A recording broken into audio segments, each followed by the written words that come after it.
Number 5 سورہ نساء آیت نمبر 61 اللہ تعالیٰ نے ارشاد فرمایا وَإِذَا قِيلَ لَهُمْ تَعَالَوْا إِلَى مَا أَنزَلَ اللَّهُ وَإِلَى الرَّسُولِ وَإِذَا اور جب قیلا کہا جائے لہم ان کے لیے، اب یہ کن کے لیے کہا جائے اس کا جواب آگے آ جائے گا. تعالوا آؤ کدھر، الی ما انزل اللہ اس چیز کی طرف کہ جس کو رب نے نازل فرمایا ہے. جب ان سے کہا جائے کہ اس طرف آؤ کہ جو تمہارے اوپر رب نے نازل کیا ہے، یعنی کہ قرآن کی طرف آؤ. وَإِلَى الرَّسُولِ اور اس کے ساتھ ساتھ میرے مصطفیٰ کی طرف بھی آؤ، رب کی طرف بھی آؤ، رب کے رسول کی طرف بھی آؤ. تو رسول اللہ علیہ السلام کے اوپر اللہ تعالیٰ اس قرآن کو نازل کرتے ہوئے ارشاد فرماتا ہے کہ جب بھی ان کو یہ دعوت دی جاتی ہے، دعوت الی اللہ و دعوت الی الرسول، آپ جب بھی ان کو پکاریں گے یا پکارتے ہیں یا جب پکارا جاتا ہے انہیں کہ آؤ اللہ اور اللہ کے رسول کی تعلیمات کو سیکھو، تو فرمایا رأیت المنافقین، اے میرے محبوب آپ منافقوں کو دیکھیں گے یصدون عنک صدودا، جب بھی ان کو اللہ اور اللہ کے رسول کی طرف بلایا جائے گا، اللہ اور اللہ کے رسول کی تعلیمات کی طرف ان کو بلایا جائے گا، تو وہ آئیں گے تو صحیح ضرور آئیں گے، لیکن دونوں کی طرف نہیں آئیں گے، ایک کی طرف آئیں گے. دعوت پیچھے دو ہے، ایک ہے دعوت الی اللہ یا دعوت الی ما انزل اللہ، اور دوسری ہے دعوت الی الرسول. اس کو یوں سمجھ لیں، ایک ہے دعوت الی القرآن اور دوسری ہے دعوت الی الحدیث، ایک ہے دعوت الی اللہ اور دوسری ہے دعوت الی الرسول. دو دعوتیں ہیں. فرمایا دونوں کی طرف ان کو جب بلایا جاتا ہے تو وہ دونوں کی طرف نہیں آتے، آتے ضرور ہیں لیکن دونوں کی طرف نہیں بلکہ ان میں سے ایک کی طرف آتے ہیں. یا رسول اللہ کس کی طرف آتے ہیں؟ رب نے ارشاد فرمایا یصدون عنک صدودا، اے میرے محبوب آپ منافقوں کو دیکھیں گے وہ دعوت الی اللہ کی طرف تو آ جائیں گے لیکن دعوت الی الرسول کی طرف نہیں آئیں گے. دعوت الی اللہ کی طرف آ جائیں گے، دعوت الی الرسول کی طرف نہیں آئیں گے. جب بھی ان کے سامنے بولا جائے گا کہ رب تمہیں بلاتا ہے، اللہ نے قرآن میں کئی جگہ پر ارشاد فرمایا من یطع اللہ والرسول من یطع الرسول فقد اطاع اللہ، کہ جس نے اللہ کی اطاعت کرنی ہے وہ رسول کی اطاعت کرے. اور من یطع الرسول من یطع اللہ والرسول فاولئک مع الذین انعم اللہ، جو اللہ اور اللہ کے رسول کی اطاعت کرتا ہے اللہ تعالیٰ اس کے اوپر نعمتوں کو نازل فرماتا ہے، انعام و اکرام کی بارش اس کے اوپر کرتا ہے. یہ واضح دو ٹوک فیصلہ رب نے قرآن کے اندر دے دیا، لیکن اس کے باوجود اگر آپ دیکھیں بلکہ اللہ رب العزت نے واضح فرما دیا اے میرے حبیب جب بھی ان کو دین کی طرف پکارا جاتا ہے، اور دین صرف دعوت الی اللہ نہیں ہے، دین دعوت الی اللہ کے ساتھ ساتھ دعوت الی الرسول بھی ہے. آپ کبھی بھی اللہ رب العزت کی تعلیمات کو نہیں سمجھ سکتے جب تک حضور علیہ السلام کی حدیث کو نہیں پڑھیں گے. جس نے قرآن کی تفسیر دیکھنی ہے وہ حدیث پاک کو دیکھے گا. حدیث کے بغیر کسی کو دین سمجھ نہیں آ سکتا. تو اللہ نے فرمایا میرے محبوب وہ آپ کی طرف نہیں آتے، میری طرف آتے ہیں.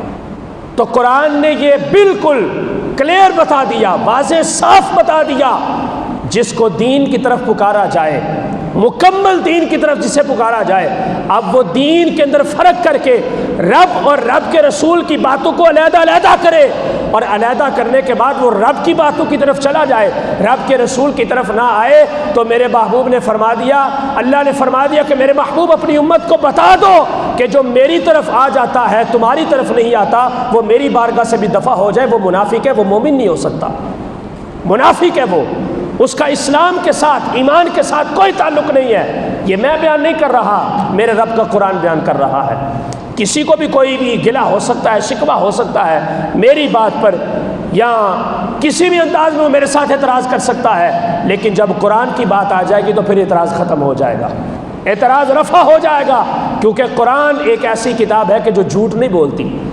سچ ہے، حقیقت ہے۔ فَجَعَلْنَاهَا نَكَالًا لِمَا بَيْنَ يَدَيْهَا وَمَا خَلْفَهَا وَمَوْعِظَةً لِلْمُتَّقِينَ۔ یہ لوگوں کو تقویٰ دلانے کے لیے، رب سے ڈرانے کے لیے رب نے اس کتاب کو نازل فرمایا ہے۔ تو جو چیز لوگوں کو اللہ کے خوف سے ڈراتی ہے، رب کی خشیت کا خوف تمہیں دلاتی ہے، وہ کبھی بھی بات جھوٹی نہیں ہو سکتی، اس کے اندر ضرور اللہ اور اللہ کے رسول کی رضا شامل ہوتی ہے۔ تو فرمایا کہ اذا قیل لهم تعالوا الی ما انزل اللہ والی الرسول، جب بھی انہیں پکارا جاتا ہے منافقین کو، آج بھی اکثر یہی ہوتا ہے، میں نام تو نہیں لیتا لیکن آپ سمجھ جائیں گے، چھوڑو جی اللہ کے رسول سے کیا کہنا ہے، ہم ڈائریکٹ اللہ سے مانگتے ہیں۔ یہ رب نے یہ فرمان کیوں دیا؟ پھر اسی کے برابر ایک اور آیت مبارکہ سنیں۔ اللہ نے قرآن کے اندر فرمایا قل هو اللہ احد، قل اے میرے محبوب آپ فرما دیں۔ باری تعالیٰ کیا فرما دوں؟ هو اللہ احد، جا کے آپ جس مرضی بندے کو پوچھ لیں جو علم دین کے ساتھ وابستہ ہے، سورہ اخلاص کا دوسرا نام سورہ توحید ہے، کہ یہ سورت اللہ کے ایک ہونے کا حکم دلاتی ہے، ایک ہونے کا سبق دیتی ہے کہ وہ ایک ہے، اس کا شریک کوئی نہیں۔ اللہ الصمد، وہ بے نیاز ہے۔ لم یلد ولم یولد، نہ وہ کسی کا بیٹا ہے نہ اس کا آگے کوئی بیٹا ہے، نہ وہ کسی کی اولاد ہے نہ اس کی آگے کسی کوئی اولاد ہے۔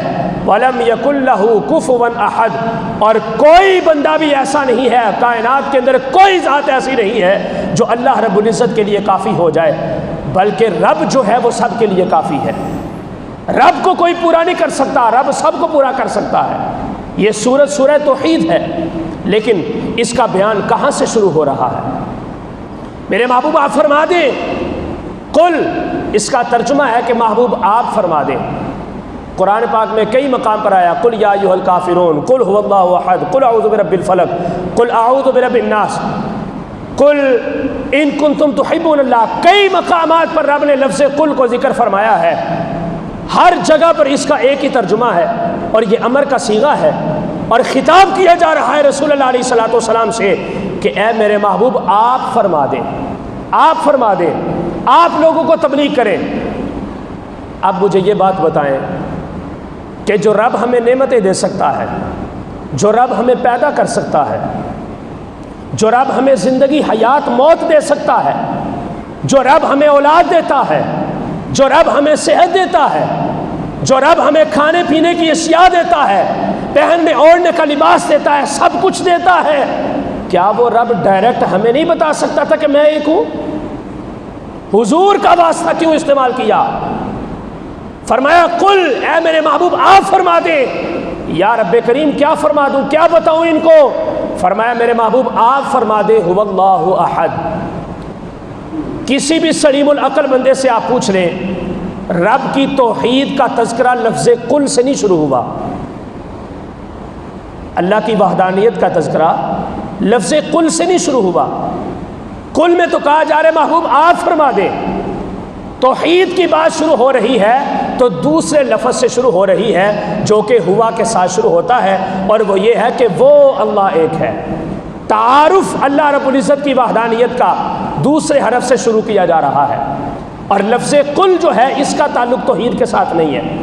بتانا کیا مقصود ہے؟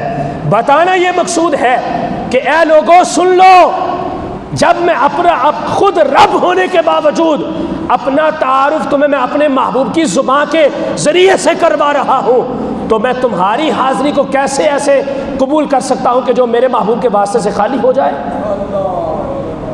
جب میں تمہارا رب ہو کر تمہاری معرفت کے لیے اپنے محبوب کا وسیلہ اور اس کا رستہ استعمال کر رہا ہوں، اور ہاں کوئی بندہ یہ مت سمجھے کہ اللہ رب العزت جناب رسول اللہ علیہ الصلوۃ والسلام کے محتاج ہیں، نعوذ باللہ، ایسی بات بالکل نہیں ہے۔ اس میں مقام مصطفیٰ بتایا جا رہا ہے کہ لوگوں یاد رکھو، جب میں اپنا تعارف اپنے محبوب کے بغیر تمہیں نہیں بتا رہا تو تمہارا تعارف میں اپنے محبوب کے بغیر کیسے قبول کر لوں گا؟ جس نے میری طرف آنا ہے وہ پہلے مدینہ شریف آئے گا، میرے محبوب کی دہلیز کو چومے گا، اس کی چوکھٹ پہ اپنی پیشانی کو جھکائے گا، پھر جب میرا محبوب تمہاری سفارش کرے گا تو رب پھر تمہیں قبول کرے گا۔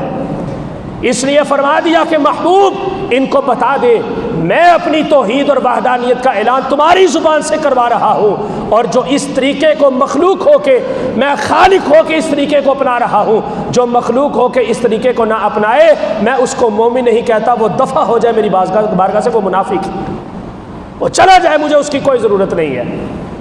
تو یہ ایک واضح دو ٹوک فیصلہ دے دیا گیا کہ مصطفیٰ کریم علیہ الصلوۃ والسلام کی تعلیمات کو چھوڑ کر کبھی بھی کوئی بندہ رب کا قرب حاصل نہیں کر سکتا، اور نہ ہی آج تک ایسا ہوا ہے۔